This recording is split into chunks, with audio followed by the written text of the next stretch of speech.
I woke up at 3 in the morning to the sound of my bedroom door crashing open. Before I could even process what was happening, I felt the sharp burning pain explode across my left cheek. My father stood over me, a heavy silver vase in his hand dripping with my blood. My mother stood beside him, her face twisted into a smile I had never seen before, cold and satisfied. That was the night I decided I would no longer be invisible. That was the night everything changed.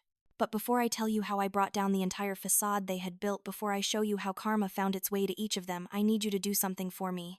If you believe that people who hide behind perfection deserve to face the truth, hit that like button. Subscribe so you don't miss what happens next. And drop a comment telling me what you would have done in my situation. Trust me, you're going to want to see how this ends. Now, let me take you back to where it all began, because you need to understand just how long I had been living in the shadows of the Vance family's golden image. My name is Eleanor Vance, but everyone called me Ellie. I was the youngest daughter of Richard and Victoria Vance, one of the most respected families in our affluent Connecticut suburb of Westfield. To the outside world, we were the definition of the American dream realized. My father was a successful real estate developer with connections that reached into the state legislature.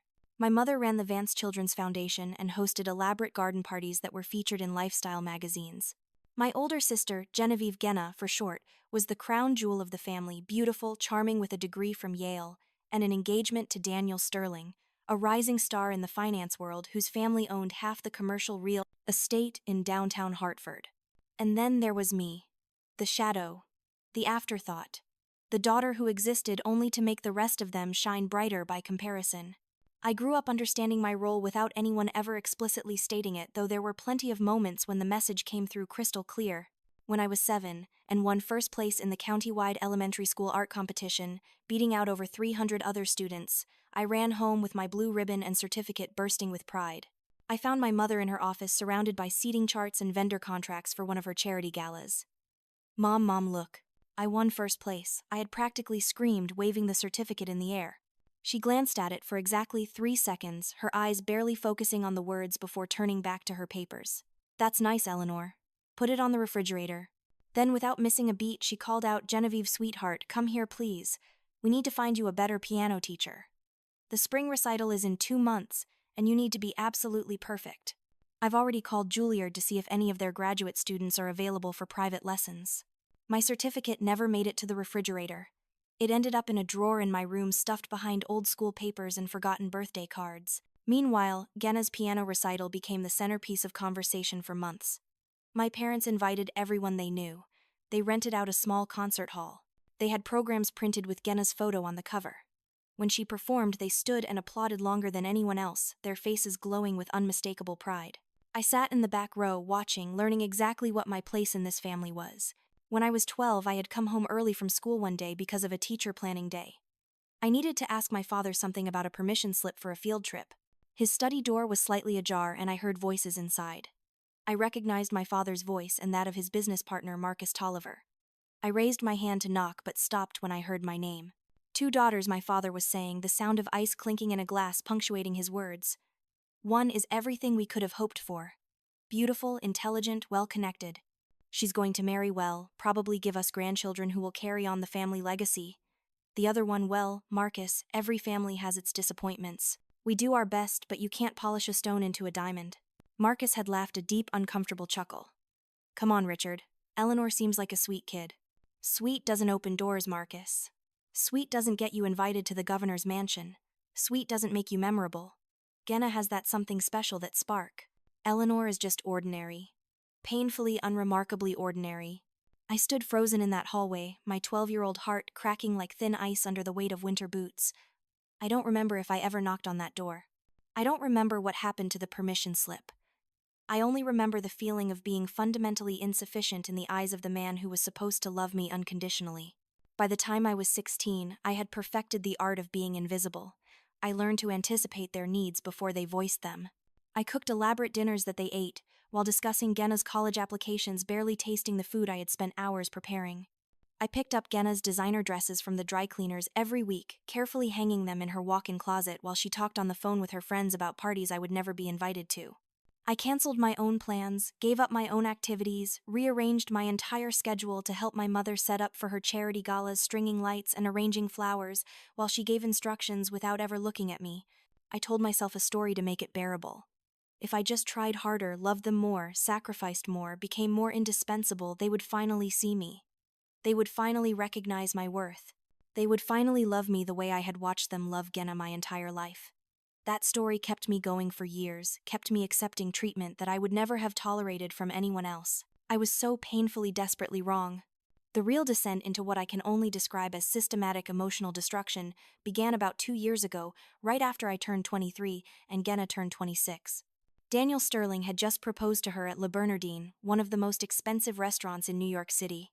He had apparently reserved the entire rooftop section, had a string quartet playing, had roses flown in from Ecuador, and presented her with a 5-carat diamond ring that probably cost more than most people's houses. The proposal made page 6. My mother cried tears of joy for 3 days straight. My father opened a bottle of champagne that had been aging in the cellar since before I was born. Genna was getting everything she had always wanted, everything she had always been groomed to receive. And my parents were finally getting the ultimate validation of their status, the perfect society wedding that would cement the Vance name among Connecticut's elite forever. That was when I transformed from invisible daughter to unpaid servant. Ellie, we need you to coordinate with the florist, my mother said one morning over breakfast, sliding a thick binder across the table toward me. I've been too busy with the foundation gala, and Genna is overwhelmed with her job. You're not doing anything important right now, are you? I had been 3 months into a job I loved at the Westfield Public Library, working in the archives department, helping digitize historical documents. It was quiet, meaningful work that made me feel useful. I have work, Mom. I can't just... Eleanor, this is your sister's wedding. This is a once-in-a-lifetime event. Surely your little library job can wait. Family comes first. The guilt landed perfectly as it always did. Okay, I'll talk to my boss about taking some time. That was the first compromise. It wouldn't be the last. Ellie, the caterer, needs a deposit of $5,000 by Friday, my father said a week later. Put it on your credit card and we'll reimburse you next month when the quarterly dividends come through. I hesitated. $5,000 was more than I made in 2 months at the library. Dad, I don't know if my credit limit... Figure it out, Eleanor. This is Genna's big day. Don't be selfish. I maxed out my first credit card that week. Ellie, I need you to address all 400 wedding invitations, Genna said, dropping a box on my bed one evening. The calligrapher we wanted was booked, and Mom says your handwriting is decent enough. Each invitation needs to be done in this specific style. She showed me an example that would have taken professional calligraphers hours per invitation. Try not to mess them up. These cost $30 each. I spent 6 weeks on those invitations, my hand cramping so badly some nights I couldn't hold a fork to eat dinner. Genna looked at the finished product and said, I guess they'll do. They're not perfect, but we're out of time. Ellie, Genna's dress needs significant alterations, my mother informed me 2 months before the wedding. The designer is in Paris and can't make the changes in time. You're good with a needle and thread, aren't you? You took that sewing class in high school. The dress was a custom Vera Wang creation worth $30,000. I had taken 1 semester of home economics 7 years ago. Mom, I can't, this is way beyond... Don't be dramatic, Eleanor. It's just taking in the waist and adjusting the train. You can watch YouTube tutorials. Genna needs you to step up here. And so I did. I stepped up over and over again, each time telling myself this was what family did. This was what love looked like. This was my contribution to something important. The promised reimbursements never came. By 3 months before the wedding, I had maxed out 2 credit cards totaling $14,000 in charges for flowers, deposits, decorations, and rush fees for various vendors. Every time I gently brought up the money, I was met with the same dismissive responses. We've given you everything for 23 years, Eleanor. A beautiful home private school college tuition. Consider this your contribution to the family, my father said, his tone making it clear the discussion was closed. Oh honey, don't be gauche by talking about money at a time like this. This is about family, about love, about celebrating your sister, my mother said, placing her hand over her heart as if my request for reimbursement had physically wounded her. Genna just laughed. You're not seriously asking to be paid back for helping with my wedding, are you? That's so tacky, Ellie. It's embarrassing. When I finally worked up the courage to tell them I couldn't afford to keep charging wedding expenses, that I was drowning in debt, my father looked at me with genuine confusion as if I had suddenly started speaking Mandarin. If you can't manage your finances, Eleanor, that's your problem. We're not responsible for your poor planning. Maybe this will teach you to budget better. That was the moment I should have walked away. I should have cut my losses, taken the debt, and left. But I didn't, because the pathetic, desperate part of me still believed that when the wedding was over, when they finally got what they wanted, they would appreciate me. They would see how much I had sacrificed. They would finally love me the way I needed to be loved. I stayed. God help me, I stayed. The week before the wedding was a special kind of hell that I didn't know existed outside of psychological thrillers. I took a full week off from work, burning through vacation days I had been saving. My supervisor, Mrs. Chen, had pulled me aside before I left. "Eleanor, you look exhausted. Are you okay? You seem different lately." I forced a smile. "I'm fine, Mrs. Chen. Just wedding stress." She had studied my face with concerned eyes but finally nodded. "Take care of yourself. The archives will still be here when you get back." I wish I had listened to the worry in her voice. I wish I had recognized the lifeline she was offering. Instead, I went home and threw myself into the final week of wedding preparation. I barely slept, living on coffee and the occasional protein bar. My hands were constantly busy sewing last-minute adjustments to Genna's dress, assembling wedding favors, confirming and reconfirming every detail of the rehearsal dinner. Wednesday night, 5 days before the wedding. 11:30. I sat hunched over Genna's $30,000 wedding dress, threading a needle with silk thread that cost more per yard than I made in a day. 6 hours I'd been at this. 6 hours of invisible stitches to shorten a hem by a 1/4 inch, because Genna had changed her mind that afternoon. The ivory silk spread across my entire room like a ghost. My hands shook from exhaustion. I blinked hard, trying to clear my blurring vision. Just a few more stitches. The needle slipped. Pain shot through my left thumb as the needle drove deep under my nail. I jerked back, gasping. Blood welled up, instantly dripping down my hand. Then I watched in horror as a fat drop fell directly onto the pristine silk, spreading like a red flower blooming in fast motion. "Nah. No. No. No." I grabbed tissues, pressing them desperately against the stain while blood from my thumb dripped onto the carpet. My mind was screaming. $30,000. Genna's threat echoed in my head. "If you damage it, you're paying for it." I couldn't afford to replace this dress. I could barely afford food.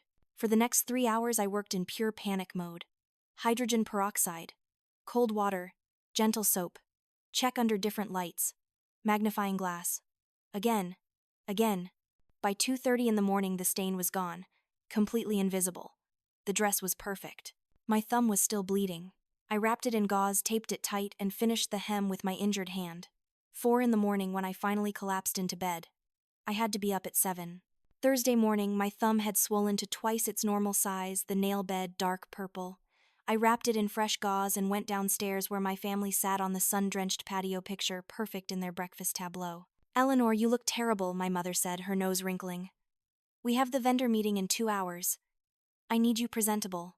I finished Genna's dress. "The hem is done." Genna's eyes lit up. "Good. Come to my room at 9. I want to try it on. Could we wait until this afternoon? I haven't slept." 9 o'clock, Eleanor. This is my wedding, not your nap time. Don't be selfish. At 9, I carried the dress to Genna's room, my injured hand making it awkward. She was waiting in expensive lingerie, practically vibrating with anticipation. I helped her into it, fastening the dozens of tiny buttons. The dress was stunning on her, absolutely perfect. "Well?" I asked. She turned slowly in front of the mirror, examining every angle. Then her eyes narrowed. "What's this?" She pointed to a spot near the hem. "Is this a stain?" I looked. There was nothing there. Nothing. "Genna, there's no stain. The dress is perfect." She whirled on me. "Don't tell me what I'm seeing. I can see a spot right here. Did you ruin my $30,000 wedding dress?" "There's nothing there. I checked it 100 times. You're so clumsy. So pathetically incompetent." She stepped closer, her voice dropping to a hiss. "I can't believe they trusted you with this. You're always messing things up, always disappointing everyone. This dress cost more than you'll make in a year." I had bled for this dress. Literally bled. Spent hours making it perfect while she slept peacefully in her bed. And she was inventing flaws, manufacturing reasons to attack me. "The dress is perfect, Genna," I said, my voice controlled despite the fury building. "There is no stain. There is no flaw. I did exactly what you asked. If you want to find problems that don't exist, that's your choice, but don't blame me for them." Surprise flashed across her face. I never talked back. Never. Then her expression turned ugly. "How dare you? This is my wedding, Eleanor. My special day. You know what, get out. I don't want your clumsy hands near this dress again. Just stay out of sight until the wedding." She paused, her next words carefully chosen to inflict maximum damage. "Try not to embarrass us more than you already do just by existing." She turned her back, dismissing me. I stood there for one long moment staring at this person who had just told me I was an embarrassment for existing. I left without a word, closing the door quietly. In my room, I caught sight of myself in the mirror. Pale face, dark circles like bruises 15 pounds lighter than 3 months ago. My hands bore tiny scars from years of creating things for people who never appreciated any of it. Tonight is the last night I'm a shadow, I whispered to my hollow-eyed reflection.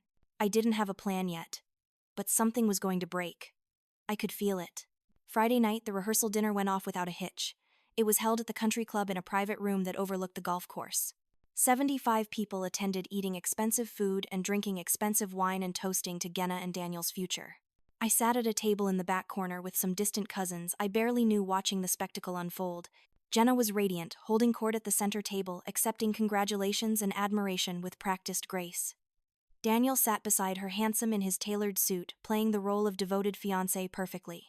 My parents stood and gave emotional speeches about their beloved daughter, about how proud they were about the bright future ahead. Nobody mentioned me. Not once. It was as if I didn't exist. I went home around 10, helping Maria, our housekeeper, pack up some items that would be needed for tomorrow's ceremony. Everyone else stayed at the club celebrating until midnight. I was grateful for the quiet, for the chance to be alone. I finally fell into bed at 1 in the morning, my body and mind utterly depleted. Tomorrow was the wedding.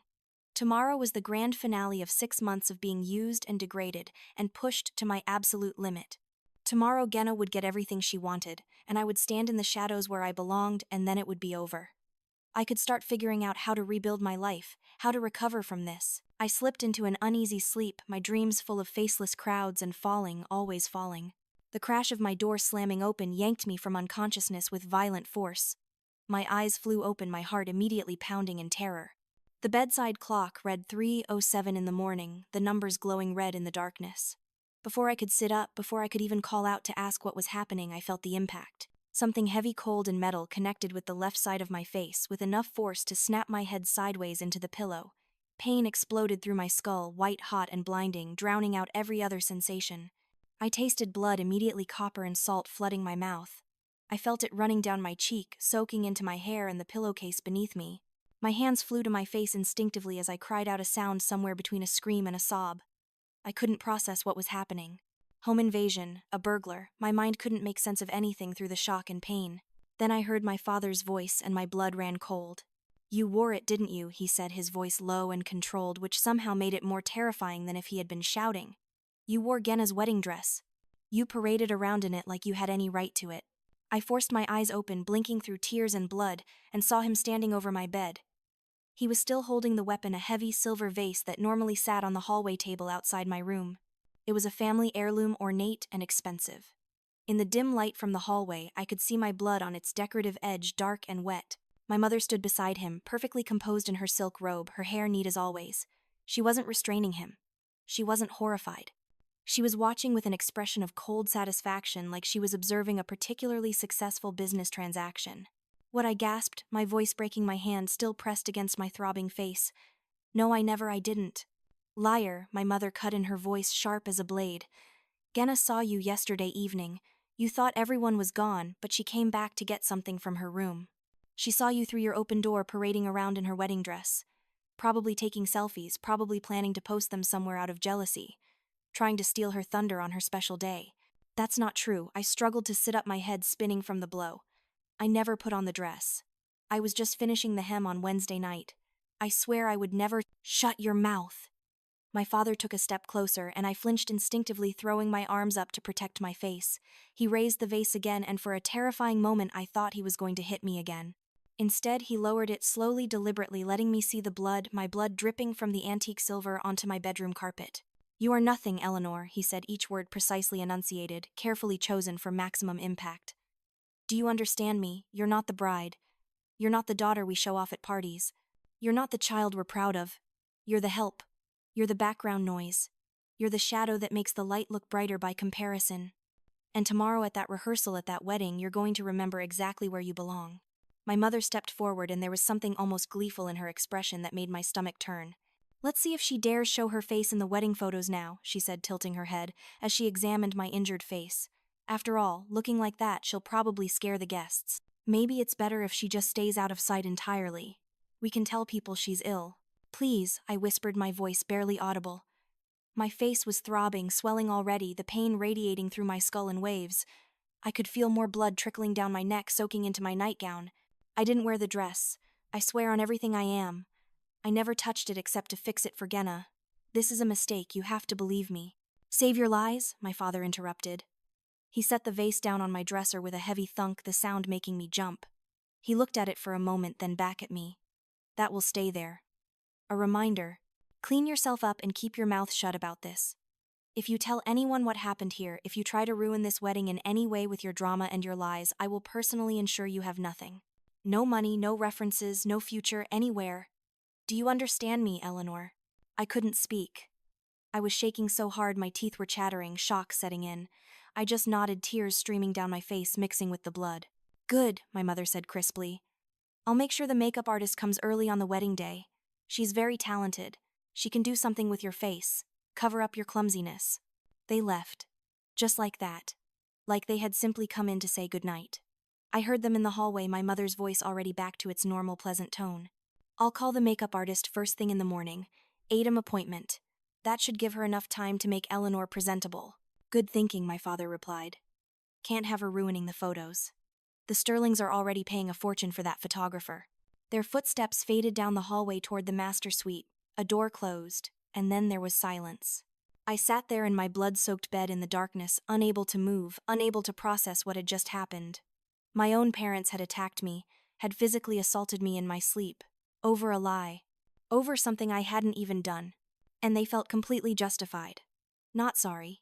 Not horrified at their own actions. Justified. I don't know how long I sat there. Time stopped meaning anything. Eventually my shaking slowed enough that I could stand. I made my way to the bathroom, each step sending jolts of pain through my head. I flipped on the light and immediately wished I hadn't. The person staring back at me from the mirror was almost unrecognizable. The entire left side of my face was swollen, grotesquely, already turning deep purple and black. My eye was swelling, shut the skin around it puffy and discolored. There was a gash near my cheekbone where the decorative edge of the vase had split the skin open, about 2 inches long, jagged and raw. Blood had dried in streaks down my face and neck. I looked like I had been in a severe car accident. I looked like a victim of a violent crime, which I realized with sudden devastating clarity I was. My hands shook violently as I turned on the faucet, letting cold water run over my hands before carefully cleaning my face. Every touch sent spikes of pain through my skull. The gash on my cheek was deep enough that I probably needed stitches, but I couldn't go to a hospital. Couldn't tell anyone what had really happened. My father's threat hung over me like a guillotine.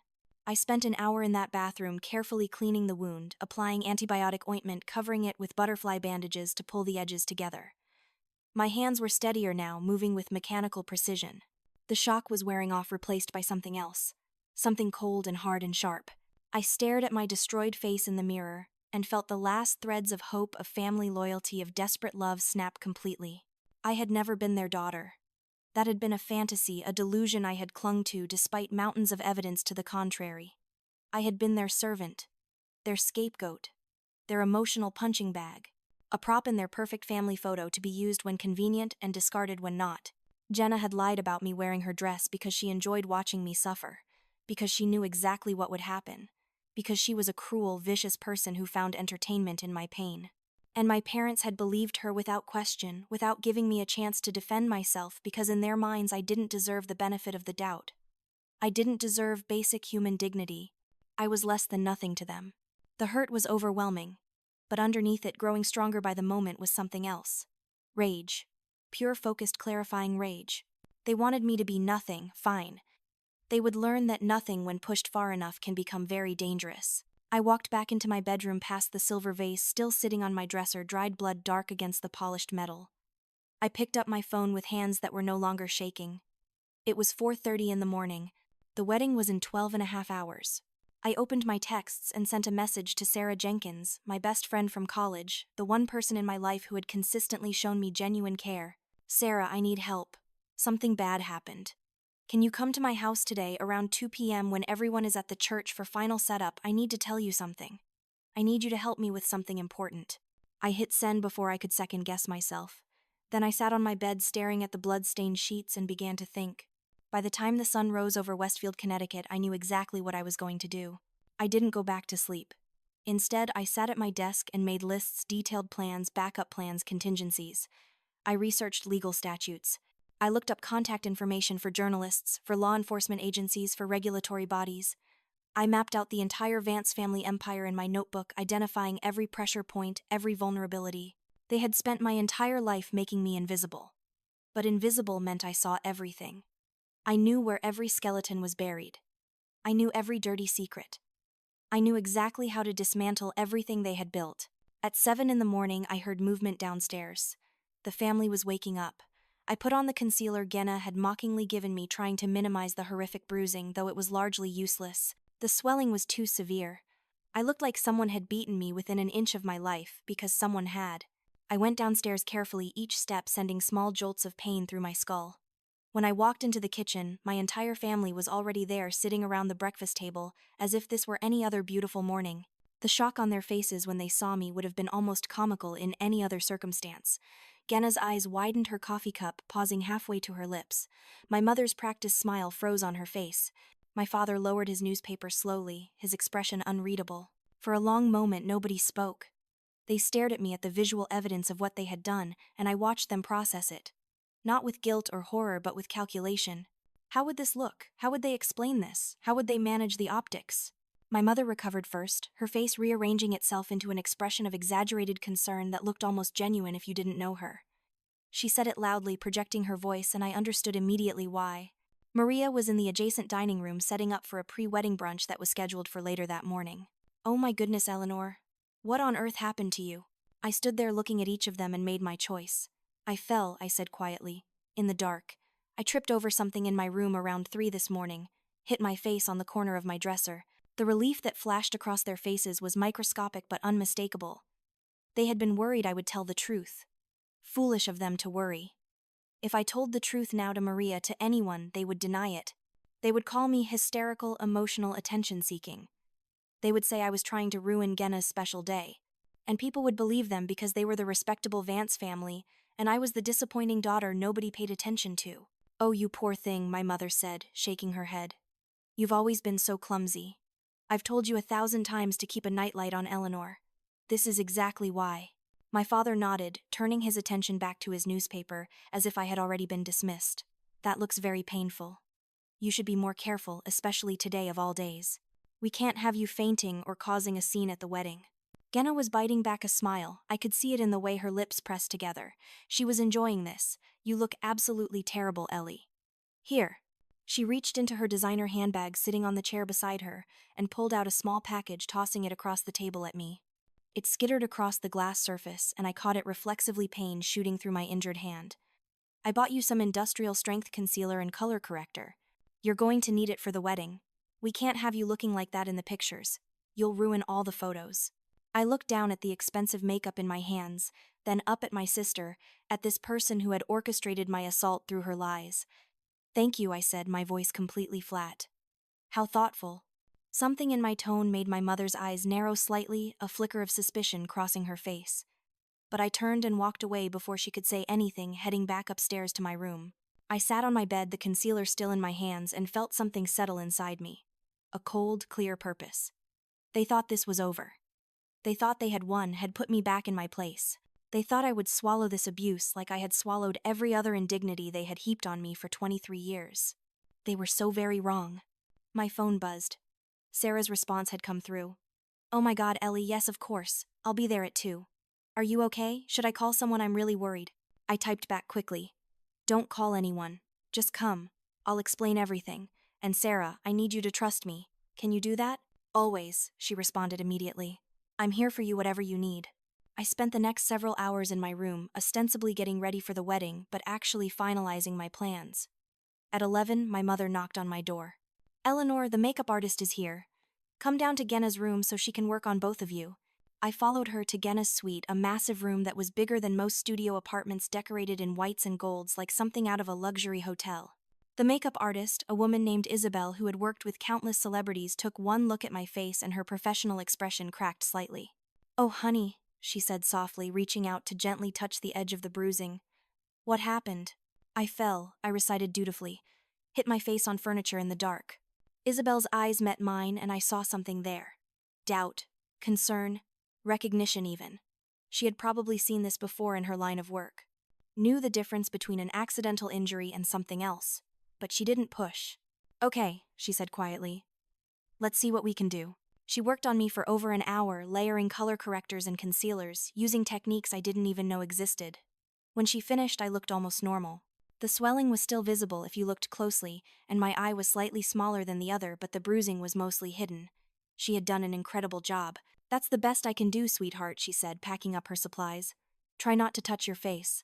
The coverage should last through the ceremony and reception, but if you cry, it might run." I wouldn't be crying. Not today. After Isabel finished with Genna, who looked absolutely radiant with flawless makeup highlighting her already perfect features, I went back to my room. It was 1:30. Sarah would be here in 30 minutes, and everyone else was heading to the church for final preparations. The house would be empty. At 1:45, I heard car doors slamming, engines starting. I watched from my window as my parents, Genna, and various other family members who had stayed over, drove away in a caravan towards St. Catherine's Episcopal Church. The wedding was at 5. They would be gone for hours. At exactly 2 o'clock, Sarah's car pulled into the driveway. I met her at the side door, pulling her quickly inside. She took one look at my face, even under all the makeup, and her expression crumbled. "Jesus Christ, Ellie. What the hell happened, and don't you dare tell me you fell." I led her upstairs to my room, closed and locked the door, and told her everything. Every detail. The years of emotional abuse and financial exploitation. The maxed-out credit cards. The wedding preparations that had consumed my life. The false accusation about wearing the dress. The attack in the middle of the night. All of it came pouring out, and with each revelation, Sarah's face grew more horrified, more furious. When I finished, she was crying. "We need to call the police right now. Ellie, they assaulted you. This is criminal. This is God, this is attempted murder, or at least aggravated assault." "No," I said firmly, and my voice was so cold it even surprised me. "Police reports can be buried when you have money and connections like my family. They'll hire the best lawyers in the state.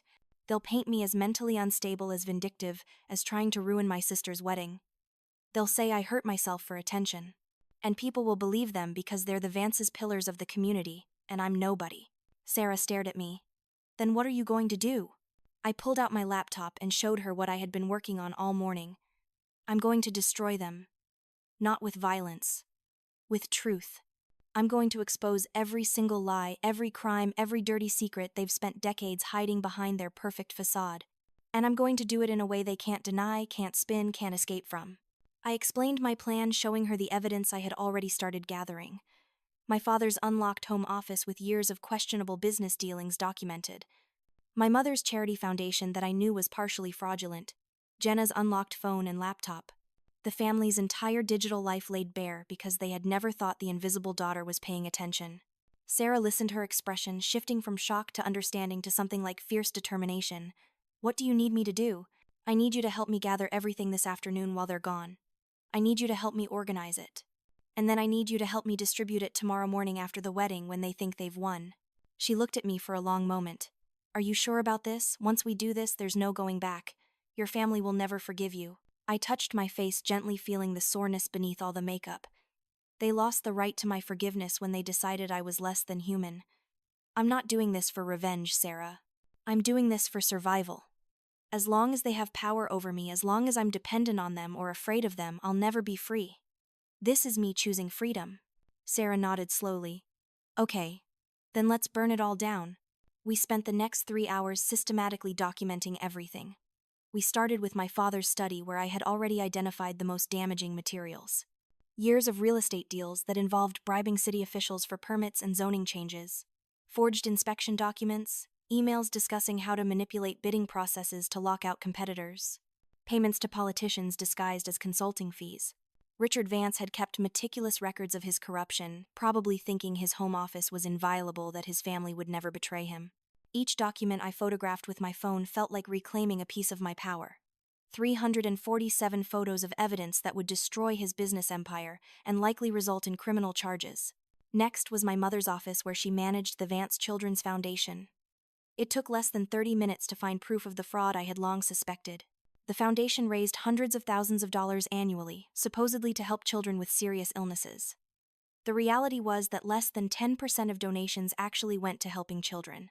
The rest was funneled through a complex series of transfers back into my parents' personal accounts. And the face of the foundation the child featured in every fundraising campaign, every appeal, every tear-jerking advertisement was me. Photos of 8-year-old Eleanor pale and thin after a severe case of pneumonia that had hospitalized me for 2 weeks. My mother had turned my childhood illness into a money-making machine, exploiting my suffering for profit for over 15 years. I photographed every bank statement, every email, every falsified expense report, evidence of fraud, embezzlement, and exploitation that would destroy my mother's reputation and result in massive lawsuits from donors. Finally, we needed something on Genna. Sarah was hesitant about this part, worried that we were invading privacy in a way that felt different from exposing my parents' crimes. But I explained that Genna wasn't just a bystander. She had actively participated in my abuse. She had orchestrated last night's attack through her lies. She deserved to face consequences too. Jenna's room was a shrine to herself, filled with photos, trophies, reminders of every accomplishment and accolade she had ever received. Her phone sat on her vanity, plugged in to charge unlocked as always. Jenna was so confident in her position, so certain of her untouchability, that she had never bothered with security measures. I picked up the phone, and there it was laid out like a gift-wrapped present. Text messages with a man named Alex Moreau, hundreds of them dating back 8 months long before Daniel had proposed. The messages were explicit, intimate, full of detailed plans and complaints. "Daniel is so boring in bed," one message read. "All missionary, no creativity.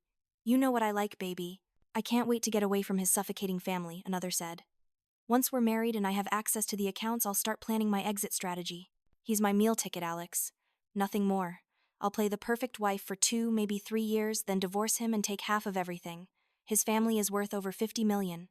Do the math." There were photos too sent between Genna and Alex, leaving no doubt about the physical nature of their relationship. Genna naked or nearly so in hotel rooms and what looked like Alex's apartment. Timestamps on the messages showed some had been sent the day after Daniel proposed, others just last week. But the most damaging messages were the ones about the Sterling family specifically. Jenna had written extensively about her contempt for them, her plans to manipulate them, her intentions to exploit Daniel's trust fund and family money before abandoning him once she had secured enough wealth to live the lifestyle she wanted independently. I transferred everything to my phone, then put hers back exactly where I found it. Sarah watched me work, her face a mixture of disgust and sadness. "She's a monster," Sarah said quietly. "How did you live with these people?" "I didn't live with them," I said, backing up all the photos to 3 different cloud storage accounts. "I survived them. There's a difference."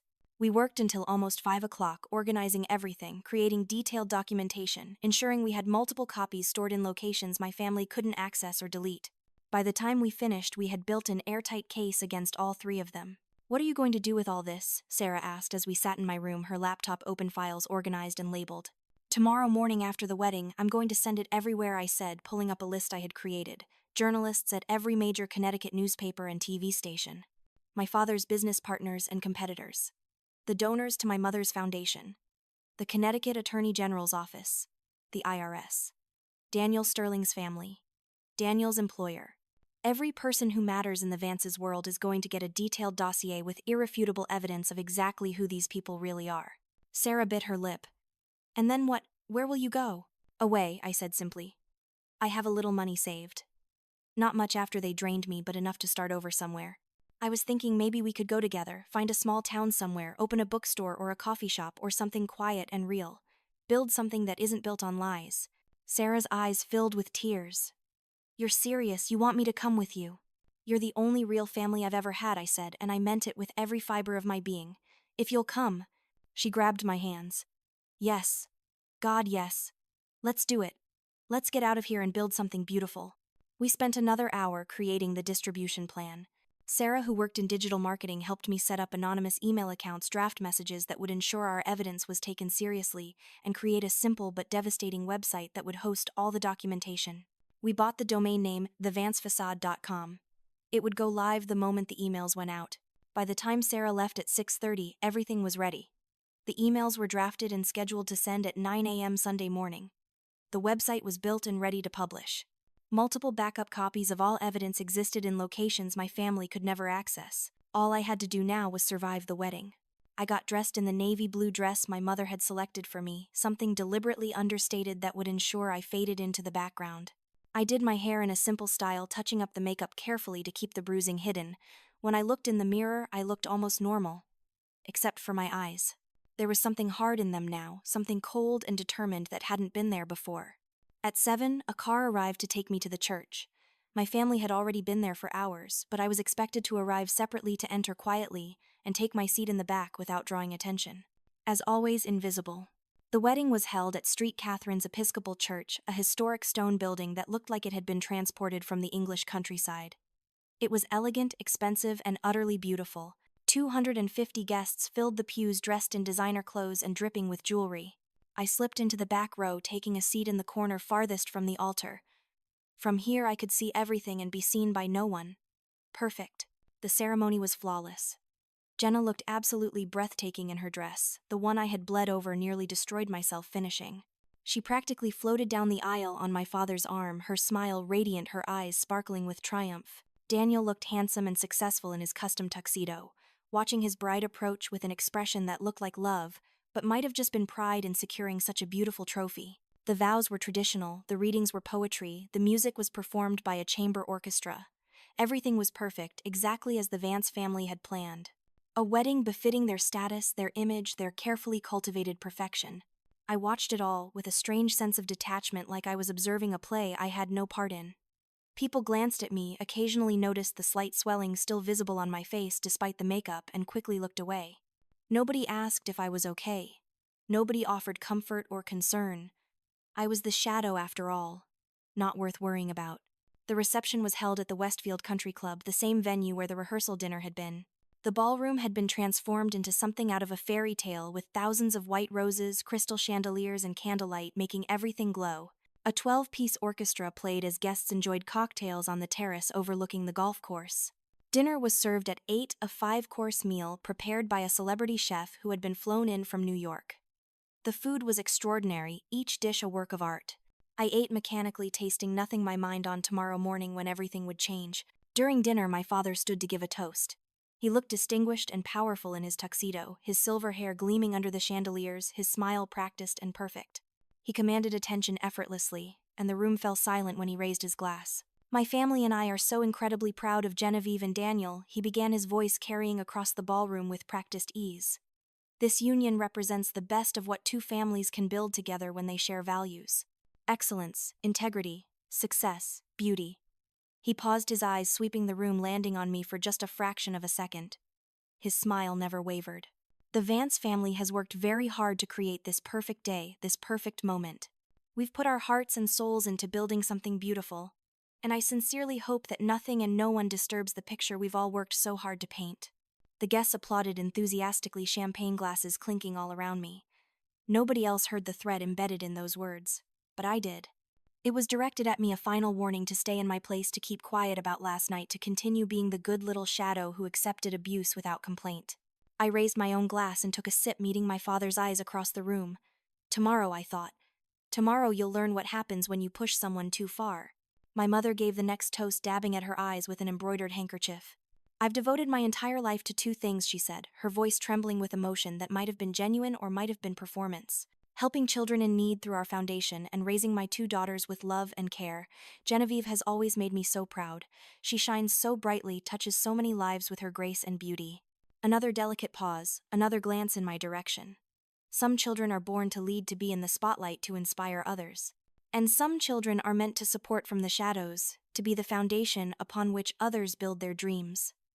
Both roles are necessary, of course. But not all roles are equal. More applause. More clinking glasses. More lies wrapped in pretty words. When Genna and Daniel took to the dance floor for their first dance, it was to a song that cost more to license than most people's monthly rent. They moved together beautifully, every step choreographed and practiced.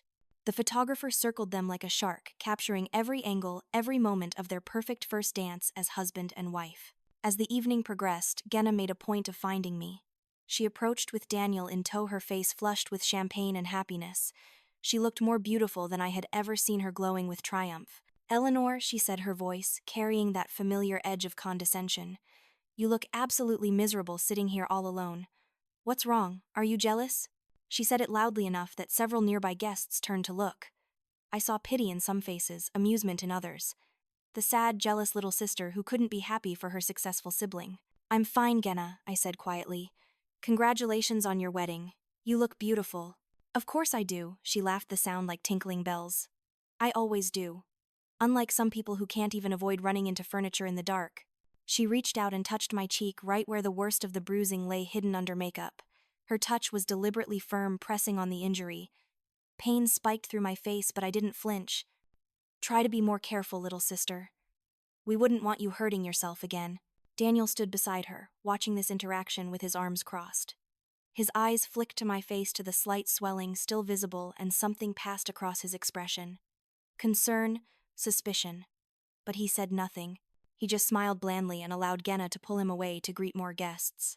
In that moment, I knew Daniel Sterling wasn't worthy of my sympathy. He saw something was wrong and chose to ignore it because it was easier, because it wasn't his problem, because getting involved might disturb his perfect wedding day. He was either complicit or a coward, and either way he deserved what was coming. The rest of the evening passed in a blur. Cake-cutting, bouquet tossing, speeches from drunk groomsmen, more champagne, more toasts to the perfect couple with the perfect future. I moved through it like a ghost, performing the few small duties I had been assigned, staying out of the way, being invisible. At one point I saw an opportunity. My father was standing near the bar with Gerald Sterling, Daniel's father, and several other wealthy businessmen. They were deep in conversation, bourbon flowing, guards down. I moved past them, slowly carrying a tray of discarded glasses. I had volunteered to help clear, and I did something I had been planning all week. I had purchased a tiny recording device online, no bigger than a button, voice activated with 12 hours of battery life. As I passed behind my father, I stumbled slightly, pretending to catch my balance on the back of his chair. In that moment, my hand slipped into the inner pocket of his tuxedo jacket and left the device there. The entire action took less than 2 seconds. Nobody noticed. The help was always invisible. For the next 3 hours, that device would record everything. My father, increasingly drunk, bragging to Gerald and the other men about deals he had closed through carefully placed bribes. Discussing strategies for manipulating city councils and planning commissions. Laughing about inspectors who could be bought. Daniel joining the conversation, discussing his own corner, cutting at his investment firm, how he had manipulated client accounts to maximize his own commissions, how easy it was to take advantage of people who trusted you. At midnight, when the party was finally winding down, I retrieved the device during the coat check process again, moving with practiced invisibility. I slipped it into my purse and went home, leaving Jenna and Daniel to their sparkler send-off and their expensive honeymoon suite. When I got back to the house, I uploaded the audio file and added it to the evidence package. Hours of the Vance and Sterling men discussing illegal activity recorded in their own voices, undeniable and damning. I didn't sleep that night. I sat in my room going over everything one last time. At 8:45 Sunday morning, I called Sarah. "Last chance to change your mind," she said, but her voice was steady, determined. I touched my face, still swollen and sore beneath the fading makeup. "Send it all." At exactly 9 o'clock on a beautiful Sunday morning, while my family slept off their hangovers and basked in the afterglow of their perfect wedding, 317 emails went out to carefully selected recipients, journalists at the Hartford Courant, the New Haven Register, every major Connecticut news station. My father's business partners, competitors, and city officials he had been bribing. Every major donor to my mother's foundation. The Connecticut Attorney General's office, the IRS. Daniel's entire family, including his parents, siblings, and grandparents. Daniel's employer, a prestigious investment firm. The State Board of Ethics. Local politicians my father had been paying off. Each email contained a detailed summary of the attached evidence, organized by category impossible to dismiss as rumors or hearsay. Financial records, photographs of documents, text message, screenshots, audio files, all of it time-stamped and verified. The website went live at the same moment, a simple single-page layout that presented everything clearly and professionally. TheVanceFacade.com. The truth about the Vance family laid bare for the world to see. I sat at the breakfast table in the quiet morning house, eating toast and drinking coffee, waiting. My face still hurt. My body was exhausted. But my mind was clear and calm. My father came downstairs first, moving slowly, clearly hungover. He poured himself coffee and sat down heavily, not even acknowledging my presence. Then his phone rang. He frowned at the screen, seeing an unknown number, but answered anyway. "Yes, this is Richard Vance." "What? No, that's those documents are. Who sent you those?" His face went from confusion to shock to horror in the space of seconds. "I don't know what you're talking about." "This is slander.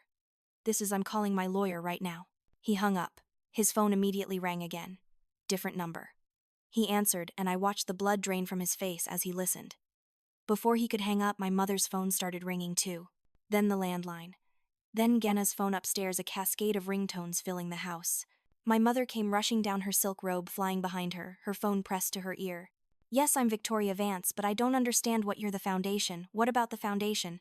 No, that's absolutely not true. We would never. Who told you this? She looked at her phone screen and I saw her face go white. She was reading an email, her eyes scanning faster and faster, her hand rising to her mouth in horror. Jenna's scream echoed through the house. She came running down the stairs, still in her pajamas, her phone clutched in both hands, her face a mask of panic. Someone leaked my texts. Oh my God, someone sent screenshots to everyone. Daniel's mother just called me, she's hysterical. Daniel's firm has them. Everyone has seen them. The three of them stood in the kitchen, phones ringing constantly, each of them trying to process the magnitude of what was happening. More calls came in, more emails appeared, more notifications. The dam had broken and the flood was unstoppable. They all turned to look at me at the same moment. I set down my coffee cup carefully.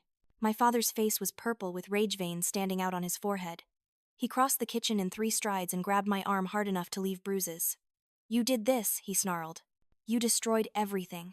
You betrayed this family, you ungrateful little bitch. Let go of me, I said, my voice cold and level. He squeezed harder, his fingers digging into my flesh. You're going to fix this, right now. You're going to tell everyone it's all lies, all fabricated. Let go of me. I pulled my arm free with more strength than I knew I had and stepped back. Or I'll call 911 right now and report you for assault. Again. And this time I have the photos to prove what you did to me 2 nights ago. That stopped him. He stared at me, really seeing me for perhaps the first time in my life. You're finished, my mother said, her voice shaking. Do you understand what you've done? You've destroyed this family. The donors are pulling out. People are threatening lawsuits. The Attorney General's office is involved. We're ruined. Good, I said simply. I hate you. Genna screamed, tears streaming down her face, mascara from last night running in black streaks. I hate you so much. Daniel is going to divorce me. His family will never forgive this. You've destroyed my marriage, my future, everything I worked for, all because you're jealous. I looked at her, this beautiful, cruel person who had orchestrated my beating, and felt absolutely nothing. I didn't destroy your marriage, Genna. You did. When you cheated on your husband for months and planned to use him for his money. I just made sure he knew the truth before you could take everything from him. My father took a step toward me again and I held up my phone. Don't. I have copies of everything stored in 6 different locations with 6 different people. If anything happens to me, if I so much as stub my toe mysteriously, it all gets released again.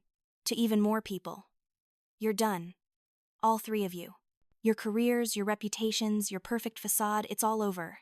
You can't just leave, my mother said, and there was desperation creeping into her voice now. We're your family, you have to help us fix this. I picked up my bag from the chair beside me where I had placed it the night before, already packed with the few things I truly cared about.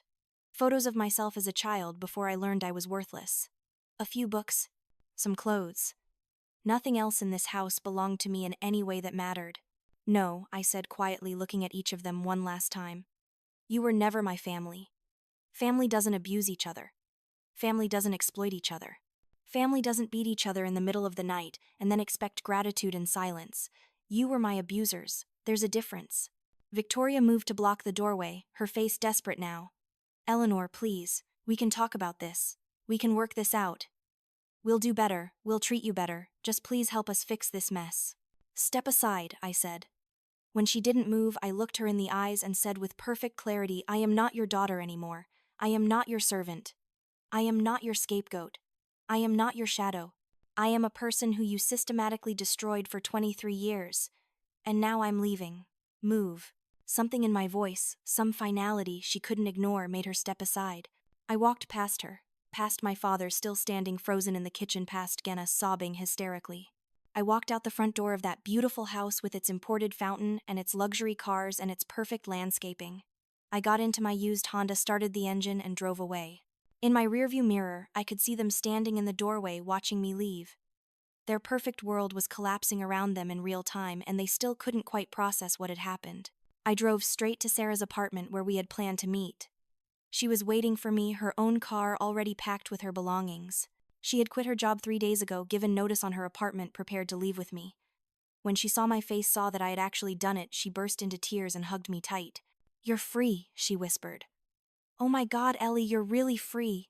We drove for hours that day, leaving Connecticut far behind. The story broke on the local news by that evening. By Monday morning it had gone statewide. Within a week, National outlets were covering it as a cautionary tale about corruption and charity fraud. The consequences came swiftly. My father was arrested within 5 days on charges of bribery, fraud, racketeering, and tax evasion. His business collapsed within 2 weeks, assets seized, partnerships dissolved. He eventually pleaded guilty to multiple counts and served 18 months in federal prison. My mother was sued by every major donor to the foundation, a class action lawsuit that dragged on for months.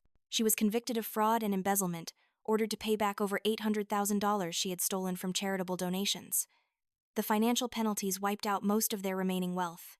Her reputation, the thing she had valued most, was destroyed utterly. The woman who had been featured in lifestyle magazines as a philanthropic icon became synonymous with greed and deception. Genna's marriage imploded spectacularly and publicly. Daniel filed for divorce 2 weeks after the wedding, and the proceedings were ugly and very public. His lawyers went for blood, and they got it. The Sterling family, humiliated by the scandal, made sure everyone knew exactly what Genna had planned to do. She found herself completely ostracized from the social circles she had spent her entire life cultivating. The friends who had fawned over her disappeared. The job offers from prestigious firms evaporated. She eventually moved to another state, working retail, trying to rebuild under an assumed name. The princess had become a cautionary tale. As for me, I disappeared from their world entirely.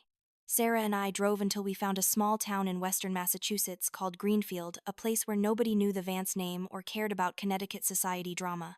We used the settlement money I received from a lawsuit I filed against my parents for the wedding expenses they never reimbursed and years of financial exploitation.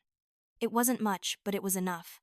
We opened a bookstore and coffee shop called Echoes and Embers, renting a charming space downtown that needed work but had beautiful bones. We spent 3 months renovating it ourselves, painting the walls in warm creams and deep forest greens, installing bookshelves we built from reclaimed wood, creating a space that felt like a sanctuary.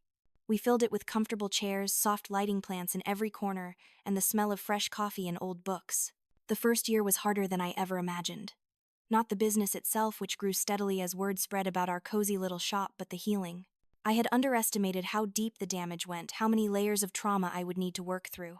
I had nightmares constantly. I would wake up gasping, thinking my father was standing over my bed again. I would flinch at sudden movements, at raised voices, at any hint of disapproval.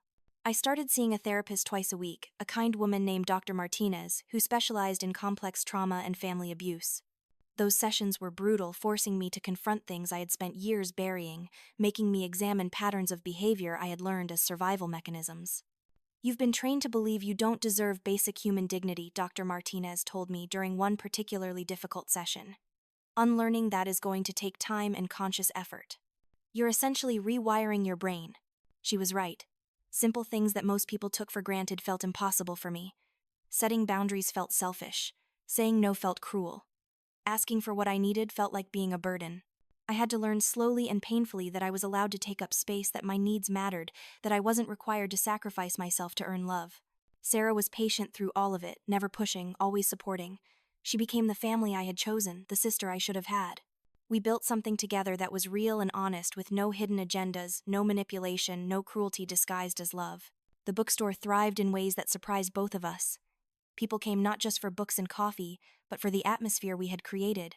There was something about Echoes and Embers that felt safe, welcoming, like a refuge from the harsh world outside. We started hosting book clubs, poetry readings, acoustic music nights. We created a small lending library of books about healing from trauma, about leaving toxic relationships, about rebuilding your life. One evening, about 8 months after we opened, a woman came in late just before closing. She was probably in her 40s, well-dressed, but something in her eyes looked haunted. She browsed for a while, then approached the counter where I was tallying the day's sales. "Are you Eleanor?" she asked quietly. My heart stopped. Nobody in Greenfield knew my story. We had deliberately kept a low profile, used my middle name on business documents. "Yes," I said carefully. "Can I help you? I saw your picture in an article about family estrangement. About 6 months ago. I recognized you when I came in." She looked down at her hands. "I'm in a similar situation. My family, they're not physically abusive, but emotionally. I've been trying to get the courage to leave for years. Reading about what you did, how you escaped, it gave me hope. I just wanted to say thank you." We talked for over an hour that night, sitting in the closed shop, two strangers bonded by similar wounds. I gave her Dr. Martinez's contact information, helped her start making a plan, reminded her that she deserved better. When she left, she hugged me tight and whispered, "You saved my life today. You probably don't even realize it, but you did. That happened more often than I expected. People recognized me from the news coverage from articles that had been written about my case. Some came to judge to call me a family destroyer, to tell me I should have tried harder to fix things. Those people I politely but firmly asked to leave. But others came with their own stories of abuse, of exploitation, of families that used and discarded them. They came seeking validation, seeking hope, seeking proof that it was possible to escape and build something new. I listened to each one, shared what wisdom I had gained, reminded them they weren't alone. I started writing about my experiences, first in a journal, then in essays I published online under my real name. I wasn't hiding anymore. I wasn't invisible. I wrote about the subtle ways family can destroy you, about the guilt and shame that comes with leaving, about the long, difficult process of healing. The essays went viral, shared thousands of times, reaching people all over the world who needed to hear that they weren't crazy, that their pain was valid, that walking away wasn't weakness. A literary agent reached out asking if I had considered writing a book. I spent the next year working on a memoir documenting my story in detail, including copies of the evidence that had brought my family down. It was published 2 years after I left Connecticut, titled The Shadows Reckoning: Breaking Free from Family Abuse. The book became a bestseller.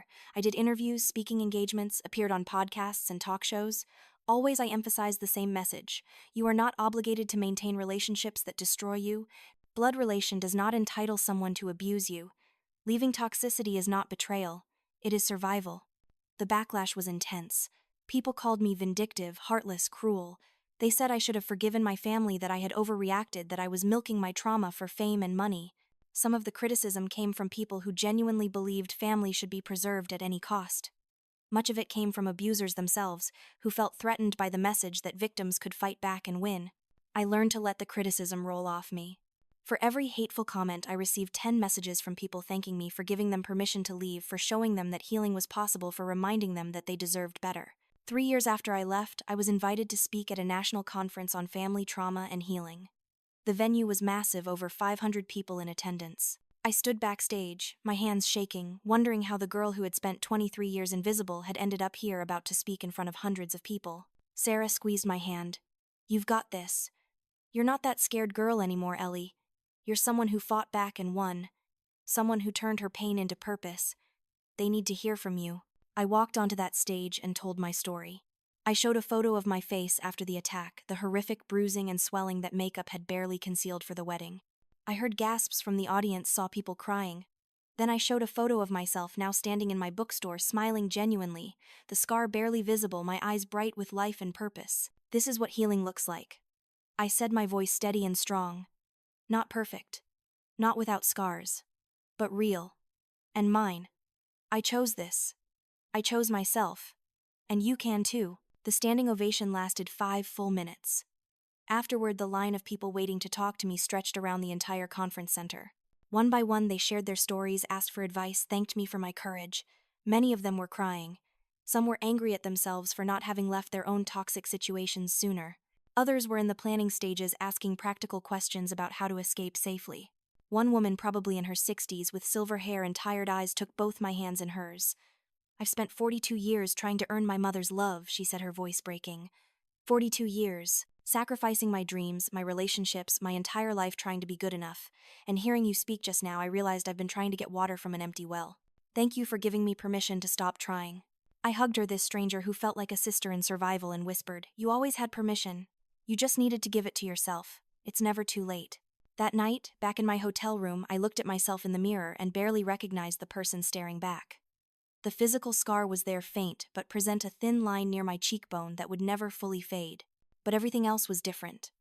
My eyes were clear and bright. My face had color, life. I stood differently, no longer trying to make myself smaller, no longer apologizing for existing. I saw someone who had walked through fire and come out transformed. Someone who had learned that love without respect is not love at all. Someone who had found the courage to choose herself even when it meant losing everything she had known. I saw Eleanor Vance. Not the shadow.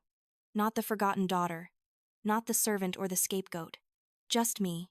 Whole and real and finally free. 4 years after I left Connecticut, my memoir was adapted into a limited television series. The producers asked if I wanted to be involved in the production, to consult on the script to ensure my story was told accurately. I agreed with one condition: that the message remained clear. This was not a story about revenge.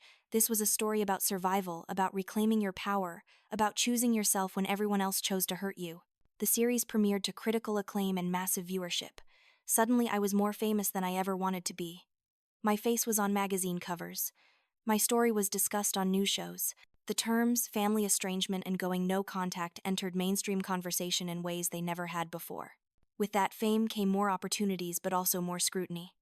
Journalists dug into my family's current situation, updating the public on where they were now. My father had been released from prison and was working a sales job at a used car dealership, his empire reduced to selling vehicles on commission. My mother was living in a small apartment working as a bookkeeper, her charity days long behind her. Genna had moved to Oregon under her maiden name, working at a department store, her dreams of society glamour completely shattered. Some articles portrayed them sympathetically as victims of my vindictiveness, as people who had made mistakes, but didn't deserve such complete destruction. Others focused on their crimes, their cruelty, the abuse they had inflicted. Public opinion was divided, but I had learned not to concern myself with what strangers thought. What mattered was that they no longer had power over me. They could no longer hurt me. They were simply people who existed somewhere in the world dealing with consequences of their own choices. I never heard directly from any of them again after that morning. I left with one exception. About a year after everything happened, a letter arrived at my lawyer's office forwarded to me with a note saying I could choose whether or not to read it. It was from my mother, 5 pages of careful handwriting on expensive stationery. She wrote about how difficult things had been for them, how the family had been torn apart, how my father was facing criminal charges, how Genna's marriage had ended, how their reputation was destroyed. She wrote about wanting to reconcile, about how families were supposed to forgive and move forward together, about how she missed me and wanted me to come home. Not once in those 5 pages did she apologize for what they had done to me. Not once did she acknowledge the abuse, the assault, the years of cruelty and exploitation. It was all about their suffering, their losses, their desire for me to fix what I had broken. I read it once, sitting in my apartment above the bookstore, Sarah reading over my shoulder. When I finished, I carried it to the fireplace we had installed, struck a match, and watched it burn. The expensive stationery curled and blackened, turning to ash within moments. "Do you feel anything?" Sarah asked gently. I considered the question honestly. Sad, maybe. Sad that they learned nothing. Sad that even after losing everything, they still can't see me as a person they hurt rather than a problem that needs fixing. But not guilty, not obligated, not tempted to go back. "Good," Sarah said firmly. "You owe them nothing." She was right. I had given them 23 years of my life trying to be enough, trying to earn love that was never going to come. I had bled for them literally and figuratively. They had taken everything they could from me and demanded more. They had no right to ask for anything else.